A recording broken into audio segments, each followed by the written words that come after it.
gönderdi. Allah subhanehu ve teala en seçkin kullarını en zor görevle görevlendirdi. Niçin? İşte bu sorunun cevabı önce tevhid dememizin sebebidir. O da şudur: önce tevhid desinler diye, yani öğretiye önce tevhidden başlasınlar diye göndermiştir. Anlaşıldı mı? O zaman bir cümlede buraya kadar anlattıklarımızı bir cümlede özetleyecek olursak, Allah subhanehu ve teala insanı bilgi edinmeye elverişli bir şekilde yaratmış. Onlara, insanoğluna en değerli kullarını en zor görevle görevlendirmiş ve o kullar gelip, yani o değerli kullar, rasuller gelip insanoğluna bilgi olarak ilk önce tevhid öğretmişlerdir. وَلَقَدْ بَعَثْنَا ف۪ي كُلِّ اُمَّةٍ رَسُولًا اَنْ يَعْبُدُ اللّٰهَ وَاَجْتَنِبُ الطَّاغُوتِ. Bu ayeti ezberliyorsunuz. Nahl suresinin 36. ayeti. Biz her peygambere vahyettik ki, biz her ümmete bir peygamber gönderdik ki sadece Allah'a ibadet edin, Allah'tan gayrısına ibadeti terk edin diye emretsin. Yani tağuta ibadeti terk edin diye emretsin diye. Önümüzdeki derslerde size bir görev vereyim, biraz araştırın. Rasullerin bu konudaki söylemi kaç üsluplu olmuştur? Bir araştırın bakalım. Benim yeni araştırdığım bir konu. Yani Rasuller tevhide hangi üsluplarla davet etmişlerdir? Çok farklı ama çok güzel bir sonuç elde edeceksiniz. Önümüzdeki derste de anlatacağım. Şunu da söyleyeyim arkadaşlar. Bu Cennetin Anahtarı La İlahe illallah kitabı veya dersleri bildiğimiz klasik kelime-i tevhidin anlamı ve şartları şeklinde birçok kitap vardır. La ilahe illallah'ın tarifinden, anlamından, şartlarından bahseder. Onu bozan hallerle biter. İşte rükün, şart, ilah kavramı falan. Bu içerik olarak biraz daha farklı. Bundan dolayı bu dersler size faydalı olacağını düşünüyorum. Evet. وَمَا أَرْسَلْنَا مِنْ قَبْلِكَ مِنْ رَسُولٍ إِلَّا نُوحِ إِلَيْهِ أَنَّهُ لَا إِلَهَ إِلَّا أَنَا فَاعْبُدُونَ. Biz senden önce gönderdiğimiz her peygambere benden başka ilah yoktur, sadece bana ibadet edin diye vahyetmişizdir. Yani bu vahyi insanlara tebliğ etsinler diye Allah subhanahu teala bütün peygamberlere bu vahyi vahyetmiş. O peygamberler de önce işe nereden başlamışlardır? Tevhidden başlamışlardır. Bir ayet daha, 41 Fussilet 14. Fussilet suresinin 14. ayeti. İzca'etum rusul min beyne eydihi ve min halfihim. Onların önlerinden ve arkalarından biz onlara rasuller gönderdik. Ella ta'budu illallah. Allah'tan gayrısına ibadet etmeyin diye. Arkadaşlar 3 ayette de özel bir peygamberden bahsetmedi. Ben bu noktayı özel bir peygamber ismiyle de ispat edebilirdim. Bak, Nuh Aleyhisselam geldi, kavmine şunu söyledi. Hud Aleyhisselam geldi kavmine. Ama 3 ayete de bakın. 3 ayette bütün rasullerin öğretisinin aynı şey olduğunu söylüyor. Kur'an-ı Kerim'de bundan başka bir şey de yoktur. Kur'an-ı Kerim'de bütün rasullerin ilk öğretisi La ilahe illallah olmuştur. Kur'an-ı Kerim'de bütün rasullerin ilk öğretisi tevhid olmuştur. Kur'an-ı Kerim'e göre bütün rasuller ilk öğretiye önce tevhidle başlamıştır. Bunun haricinde de başka bir şey yoktur. Bunun haricinde de öğretiye tevhidin dışında bir şeyle başladıklarına dair en ufak bir ima dahi yoktur. Devam ediyoruz inşallah. Önce tevhid, önce la ilahe illallah dememizin o halde birinci sebebi neymiş? Birinci sebebi arkadaşlar. Birinci sebebi Allah subhanehu ve teala'nın tüm rasullerini bununla ne yapması? Görevlendirmesiymiş. Tabi Allah subhanehu ve teala merhameti geniştir. Şefkati çok yücedir. Merhameti sonsuzdur. Sadece Resul göndermekle kalmadı. Bir de kitaplar indirdi. Allah subhanehu ve teala o kitapları da bizlere sadece ama sadece kitap indiriliş gayesi olarak Elif Lam Ra kitabun hikmet ayatuhu thumme fussilet min ledun hakimin habir. Bu kitabı biz indirdik. Elif Lam Ra kitabun hikmet ayatuhu, ayetleri muhkem, sonra da fasılalı, tafsili bir şekilde indirilmiş bir kitaptır. Niçin indirildi? Ancak ve ancak Allah'a ibadet edin. Demek ki kitapların indiriliş gayesi de öncelikle ne olmuştur? Öncelikle ne olmuştur? Tevhid olmuştur. O halde buradan bir dipnot olarak şunu da söyleyelim. Kur'an'ı okumamızın ilk ve asli gayesi tevhidi öğrenmek olmalıdır. Buradan şöyle bir sonuç daha çıkartalım. Meryem suresinin başını dinleyin, orada anlatıyorum. Tevhidi önce Kur'an-ı Kerim'den öğrenmemiz lazım.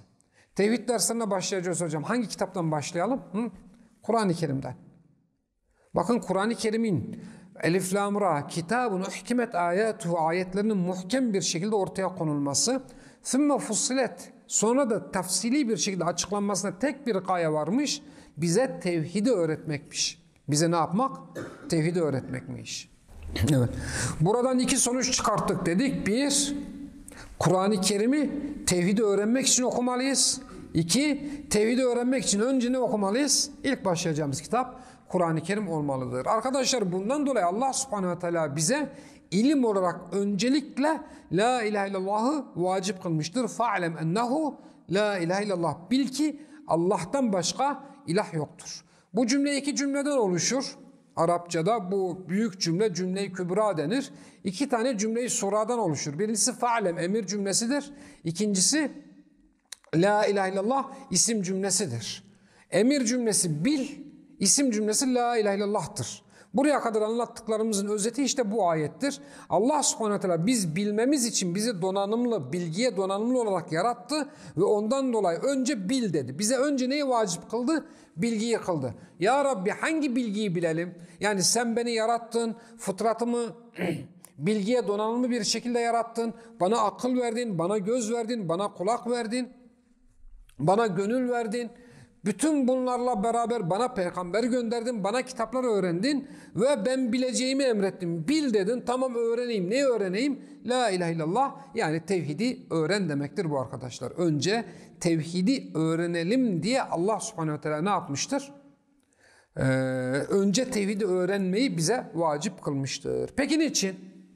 Peki niçin? Yani niçin önce tevhidi öğrenmek zorundayız? Birinci soruya cevap verdik. Allah subhanehu ve teala bizi bilgi edinebilecek bir mekanizmada, bir donanımda yarattı. Evet. Hangi bilgiyi? Tevhid bilgisini. Evet, bu da doğru. Peki niçin tevhid bilgisi?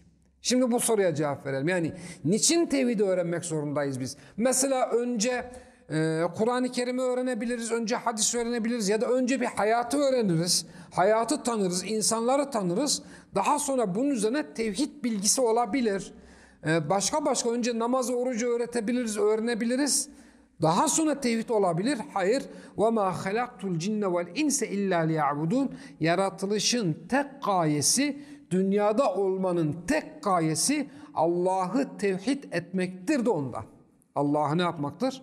Tevhid etmektir de ondan. Yani o halde Allah subhanehu ve teala bizi la ilahe illallah öğrenelim diye peygamber gönderdi, kitap gönderdi ve la ilahe illallah öğretisini, tevhid öğretisini bize vacip kıldı ya, bunun da tek sebebi varmış. Yaratılış gayemiz buymuş. Yani ben seni yanıma herhangi bir gaye için aldığımda senin bana birçok faydan olacaktır. Senin benimle birçok ilişkin olacaktır ama senin yanıma hangi gaye için aldıysam senin öncelikle öğrenmen gereken gaye odur. Seninle hangi amaç uğruna beraber olduysak önce o beraberliğin ilkelerini öğrenmen gerekiyor. Seninle hangi amaç uğruna yola çıktıysak önce o yolun şartlarını öğrenmen gerekiyor. Diğerleri daha sonra. Yola çıkmamızın amacı, beraberliğimizin amacı, seni yanıma almamın asıl gayesi neyse önce onu yerine getirmen, önce onu bilmen, onu öğrenmen ve onu ifa etmen gerekiyor. Daha sonra diğer bilgiler gerekiyor. İşte bundan dolayı önce la ilahe illallah. Resulullah sallallahu aleyhi ve sellem la ilahe illallah öğretti. La ilahe illallah öğrettiği gibi ahlakı da öğretti. La ilahe illallah öğrettiği gibi ahkamı da öğretti. La ilahe illallah öğrettiği gibi sahabeden geldiği üzere tuvalette nasıl temizleneceğimizi bile öğretti. Ama bütün bu öğretilerin asıl amacı, bütün bu öğretiler tek bir öğretiyi hakim kılmak, kaim kılmak içindi. O da tevhid öğretisi, o da la ilahe illallah içindi. Arkadaşlar bu ayetin üzerinde biraz duralım. Fazla uzatmayacağım inşallah. Bu ayetin üzerinde biraz duralım. وَمَا خَلَقْتُ الْجِنَّ وَالْاِنْسَ اِلَّا لِيَعْبُدُونَ. Ayet Arapça gramer olarak hasır üslubunun en üst ifadesiyle, en üst tekniğiyle ifade edilmiştir. Olumsuz bir şekilde başlamış, istisna ile olumsuzluk bozulmuştur. وَمَا خَلَقْتُ الْجِنَّ وَالْاِنْسِ. Ben insanları ve cinleri hiçbir amaç uğruna yaratmadım. Bütün amaçları dışarıda bırakacaksınız. Yani şu an dünyada ne yapıyorsanız, evlilik dışarıda bırakacaksınız. Çoluk çocuk dışarıda bırakacaksınız. Ticaret dışarıda bırakacaksınız. Bütün amaçları, bütün gayeleri bir kenara atacaksınız. Sadece tek bir gaye var. لِيَعْبُدُونَ sadece ama sadece bana ibadet etsinler. İmam Bukhari olsun, İmam Begavi olsun bu ifadeyi liyuvahhiduni, beni birlesinler, beni tevhid etsinler diye yarattım.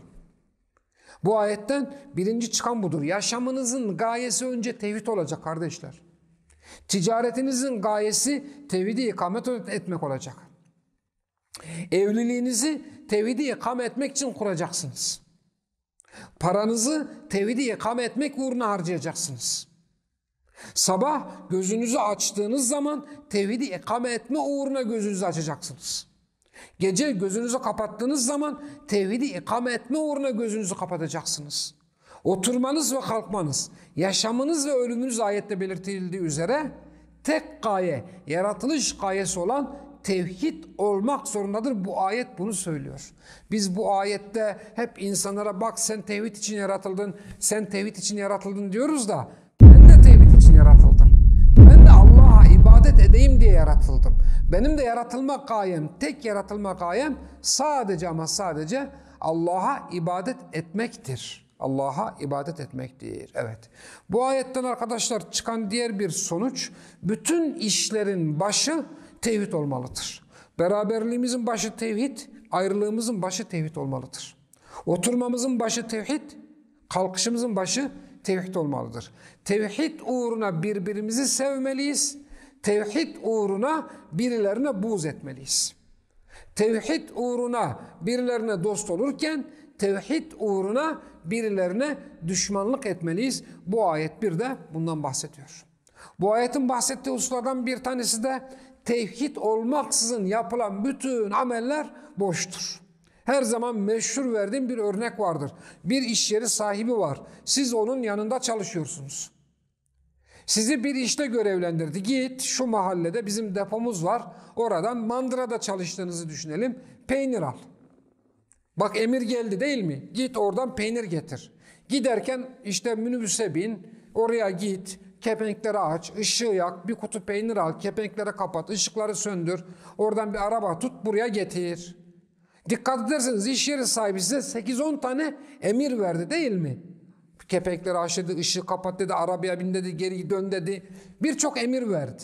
Bütün bu emirlerin tek bir gayesi vardır, oradan bir kutu teneke getirmektir. Siz bütün bu emirleri yapıp eliniz boş dönerse iş yeri sahibi sizden razı olmayacaktır. Siz bütün bu emirleri yapıp eliniz boş dönerse iş yeri sahibi sizden razı olmayacaktır. Allah subhanehu ve teala bize namazı kılmamızı emretti, evet. Ama namazı kılmamızın asıl gayesi tevhidi ikame etmektir. Allah subhanehu ve teala bize orucu emretti, evet.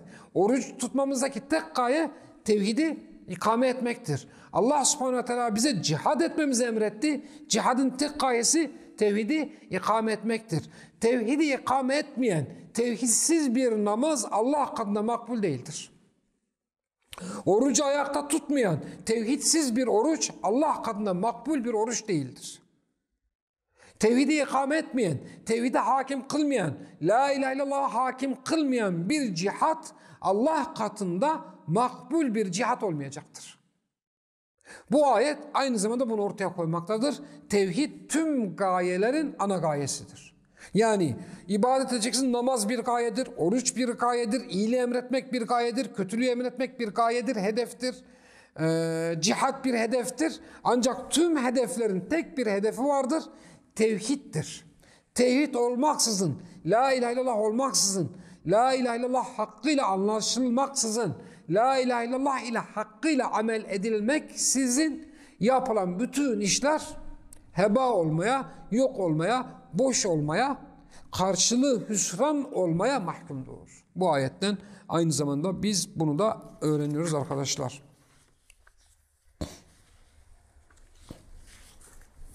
Bu ayet yine bizim özellikle yaşadığımız şu zamanda veya şu mekanda davete de insanlara yönelik ilişkimizin de tevhid olmasını gerekli kılmaktadır.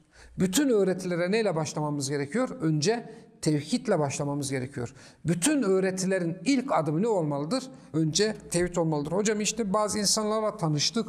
Onlara diyoruz ki gel Kur'an öğretelim size. Kur'an öğretmeye başlıyoruz. Kur'an öğretirken tevhidi anlatıyoruz. Hocam işte bir Arapça kursu kurduk. Müşrikler de geliyor. Onlara önce Arapça öğretiyoruz ama zamanla tevhidi de öğreteceğiz. Müşriklere Arapça öğretmemiz caiz mi? Zamanla onlara bu amaçla tevhidi de öğreteceğiz. Bunlar batıl düşüncelerdir. Bunlar şeytanın kendisini kandırdığı insanların düşüncesidir. Bütün peygamberler nasıl ilk öğretiye tevhidle başlamışsa İslam davetçileri de ilk öğretilere neyle başlamak zorundadılar? Tevhidle başlamak zorundadılar. Resulullah sallallahu aleyhi ve sellem Muaz bin Cebel'i vali olarak, ehli kitaba davetçi olarak gönderdiği zaman diyor ki sen ehli kitaptan olan bir kavme gidiyorsun. Onlara önce Allah'ı öğret. Allah'ı birlemelerini öğret. Eğer bu konuda sana itaat ederlerse onlara Allah'ın gece ve gündüz 5 vakit namazı farz kıldığını onlara öğret diyor. وَاِنْ اَتَاعُوا ذَٰلِكَ Eğer bu konuda itaat ederlerse, yani önce tevhidi ikame ederlerse, önce tevhidi gerçekleştirirlerse, önce tevhidi yerine getirirlerse ne yapmaları gerekiyor? Ne yapılması gerekiyor? Ondan sonra diğerine geçilmesi gerekiyor diyoruz. O halde bizim de insanlarla ilişkimiz, bizim de insanlarla hukukumuz, bizim de insanlarla iletişimimiz ilk önce tevhid üzere olmalıdır. Yani onlara tevhidi anlatmak üzere olmalıdır diyoruz. Bu dersi, ilk dersi fazla uzun tutmadan bu kadar keseceğim inşallah. Kısaca özetleyecek olursak Allah subhanehu ve teala bizi bilgiye donanımlı bir şekilde yarattı. Bize akıl verdi, bize fıtrat verdi. Biz akılla ve fıtratla gökyüzüne, yeryüzüne bakarak Allah'a yönelmeyi bilebiliriz. Ancak bu eksiktir. Allah subhanehu ve teala nimetini Resul göndererek ve kitap indirerek bize tamamladı. Resul göndermesinde ve kitap indirmesindeki nimetin tamamlanması bir öğretiydi. O öğretinin ismi de nedir? Tevhid öğretisidir. Niçin tevhid öğretisiyle başlanıldı? Çünkü yaratılış gayesi budur diyoruz. Tamam? Peki bu kadar, bu ders bu kadar yeterli olsun. Velhamdülillah Rabbil Alemin.